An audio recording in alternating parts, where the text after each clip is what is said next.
you want to say hi to speech class? Hello, speech class. How you doing? Okay, because I'm doing this thing because you have to vlog stuff. Oh, okay. It's awful, and Is that what you were doing the other day? Yes, and when I had to record it, it was. Yeah, I saw you recording, and I was like, okay. Yeah.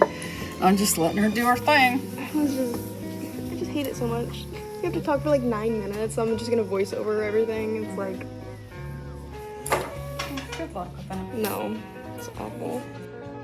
Hey guys, welcome back to my channel. My name's Ella Hartley, and I like to draw. So today,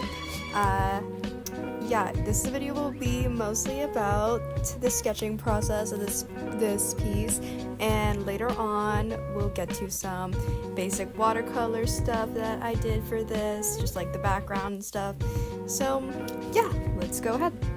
If the video is cutting a lot between different clips, that's because often when I'm drawing, I just like pause for a couple seconds just to make sure I know what I'm doing and like think about my next move, or like maybe I'm talking to someone or, you know, slacking off, but you don't need to hear about that.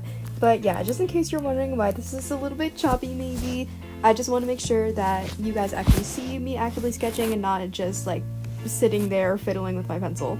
So yeah. My art class, in this class I sit next to my little sister and one of her really good friends, and let's just say we get up to some pretty interesting conversations. So if I ever cut away and you hear audio playing from the clips that are showing, then I wanted to show you guys a conversation that we had, or a conversation I had with someone else in my class. So yeah, here's one of those conversations. And they're trying to do fetch, like, I'm not a dog. No, fetch is from Mean Girls. You should do fetch. Yeah, I know that. Yeah. Yeah. So you guys should do fetch. You should do. That's so fetch. You should do fetch. Right now it feels like you're doing something. Our last thing, all the boys wanted Fortnite. Ew. No. Ew. What if it was Fortnite? Right? But That not. might make it feel real. I would not participate either if that was my theme. Guys, I literally had a phase where I watched Mean Girls for like 2 weeks straight. That was the only thing I watched. No, I literally watch it every day. I think I was in that phase this summer. So yeah, I feel you. But mine was like this past summer, or this past winter or spring. It was just, I don't know. I was obsessed. Dude, oh my god, my eyeball. Today's just not it for Yeah, I feel you. I swear, in 90% of this footage, I'm not even drawing. I literally sped it up to 1.5 times speed, and there's still so many segments where I'm just like sitting with my pencil off to the side, or like tapping against the desk because I just don't know, like I'm just not drawing, and it's like literally crazy. For being an artist, I don't know, I guess I procrastinate even while I'm literally drawing. Anyways, yeah, in these clips, I'm just sketching out, trying to get the basic shapes down, but like not going too harshly because I will be going in with watercolor later. It's probably not the most satisfying thing to watch, like sketching or drawing. Maybe it's not like the most entertaining thing, but it is obviously a very big step, because if you don't have a good sketch, then you can fix a bad sketch later on while you're coloring or like you're inking or whatever, but like generally speaking, I want to have a good foundation before I start going with watercolors, even if you have to end up lightening it later on with like an eraser or something. So yeah, just blocking out the basic shapes, trying to get the folds of the clothes right and everything, trying to get the proportions right, trying to get the perspective right. It's a big part of sketching. It's a big part of making a piece look good. So yeah, that's what's happening in these clips. As I said before, this is a drawing of two girls ice skating, so you know it's gonna be cold weather outside. They have their hats on, they have their coats on, they're at this like marketplace, it's like festival kind of vibe. So yeah, I had a lot of fun drawing this, and yeah, I think I'm probably people is what I'm really comfortable with drawing. I don't know if I'm super great at backgrounds or anything, but yeah, I don't know, it can be kind of hard working on just this kind of project where it's like, I don't know, I feel like the canvas is just too small for me to get a really good face on, so when they're facing like away from the camera, it's kind of better for me. Now here in these clips, I did start getting to the actual watercolor portion of the piece. and I did end up having to lighten the sketch, just even while using a 6H pencil, which is the lightest pencil. I still did have to lighten it just because you want a really light foundation for when you're watercoloring, because if you don't, your colors can end up mixing with the pencil and it just kind of looks a little muddy and weird.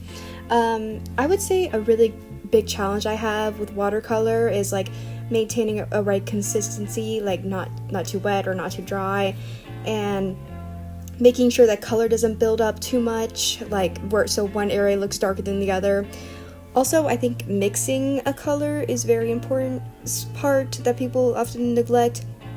Like, you don't want to paint with colors straight from the palette. You would rather like mix it in. Like, I would personally pour like water into the little like compartments, like they're in the container. I don't know how to describe it, but yeah, I pour water into that, then I take 2 colors or however many colors I need, then mix them together to get exactly what I'm looking for, which in this case was like a kind of a grayish blue color for like an overcast kind of winter day.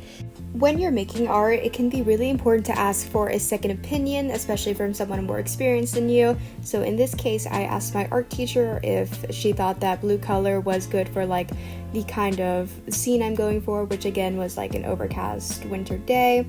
And yes, she tested out on a trial paper and thought that the color was good. So here I am applying it, just going up and down in that kind of motion to make sure that the strokes don't make the color application look strange if you go like in 2 different like directions or anything. Sometimes that will show up in your final product and you don't want that happening. But here I am actually applying it horizontally.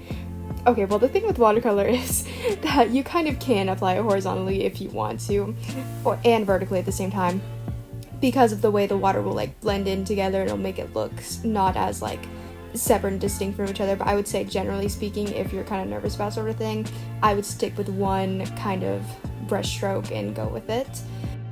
Nothing too interesting as we finish out the video here, just applying that like background base color of the bluish gray, and yeah, filling it all out, making sure that it's the same color all the way through, and trying not to add in more like discoloration areas. Yeah, personally I would always recommend starting with a background color, no matter really what kind of art you're doing, whether it be colored pencils or markers or acrylics or watercolor.